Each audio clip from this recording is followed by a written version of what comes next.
if Russia were to intervene further in Ukraine, it would be an historic mistake. That would further, it would have grave consequences for our relationship with Russia, and it would further isolate Russia internationally. So I continue to urge Russia to pull back its troops,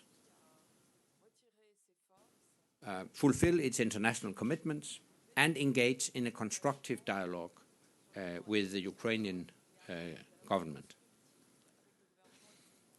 As regards the NATO-Russia Founding Act from 1997, we are right now reviewing the whole of our relationship with Russia, including the founding documents such as the Founding Act from 1997 and the Rome Declaration from 2002. Foreign ministers will take decisions in that respect when they meet in June. And of course, those decisions will be impacted by the evolving situation in Ukraine and the Russian behavior.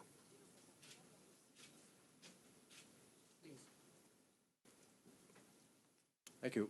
Axel Kraus of Transatlantic Magazine.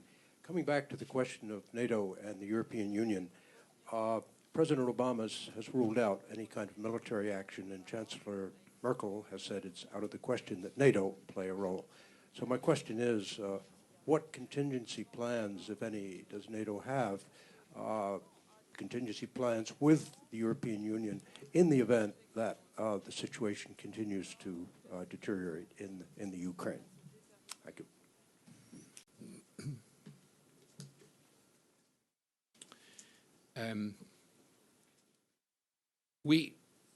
We have clearly, we have made very clear that further intervention, further Russian intervention in Ukraine will have grave consequences for our relationship with Russia.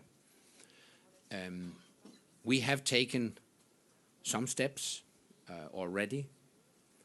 As regards NATO, we have suspended all practical cooperation with Russia while we have kept open the channels for political and diplomatic dialogue. But we have suspended all practical cooperation. And of course, NATO is not the only responder.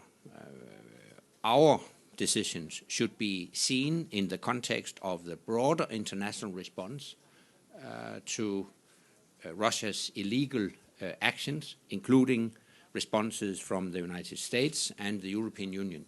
Further steps will, of course, very much depend on further or possible further Russian action, and it would be premature to make any announcements in that regard. But let me reiterate that further Russian intervention would be an historic mistake and would have grave consequences for our relationship with Russia.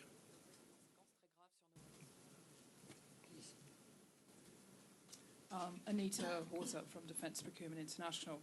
You mentioned that you need to increase NATO readiness, which kind of would suggest that you're not satisfied with the level of current readiness. Is it merely about defence budget cuts in some of the alliance countries that you feel questions the state of readiness, or does it go to issues more like training and also interoperability? Actually, it's the whole range of issues you just mentioned.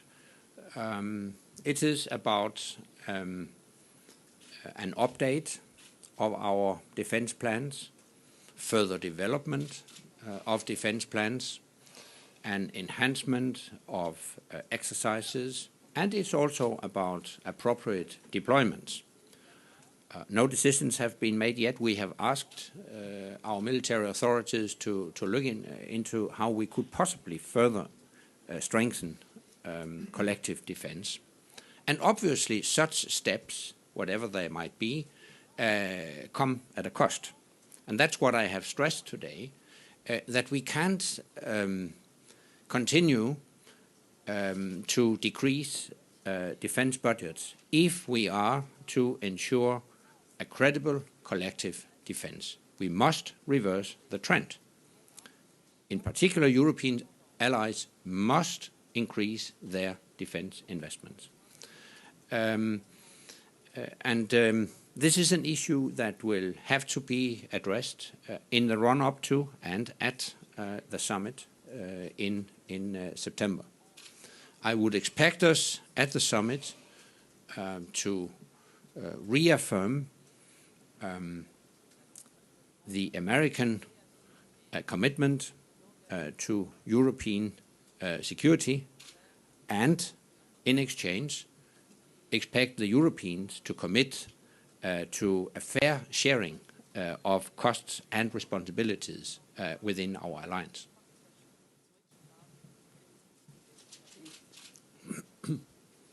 Yes, Jacques Berrodier, Les Echos. I just wanted to know, are you ready to take further steps to have a closer cooperation with Ukraine?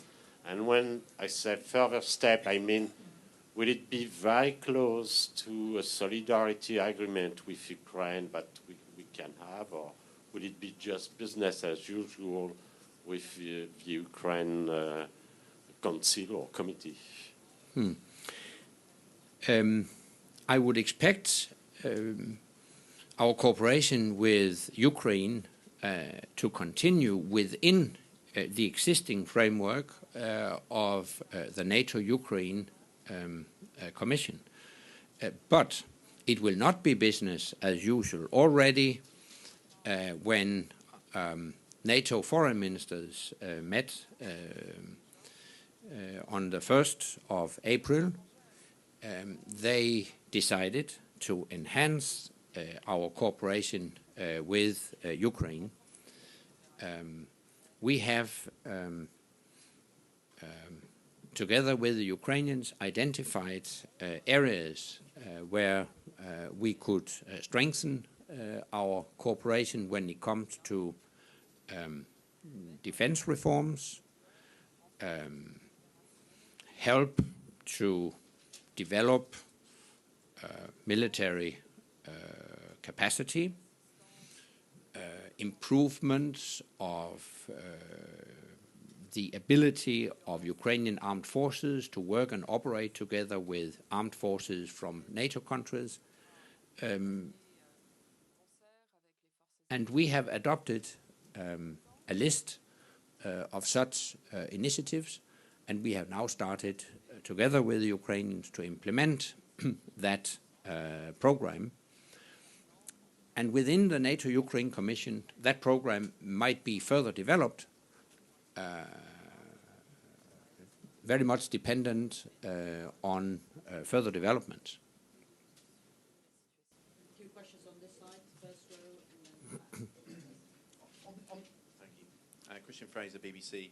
On this issue of NATO's preparedness and readiness, your predecessor, Lord Robertson, said overnight that if Scotland voted to split from the UK, it would be, quote, cataclysmic, not only for Britain, but also, he was suggesting, for NATO as well.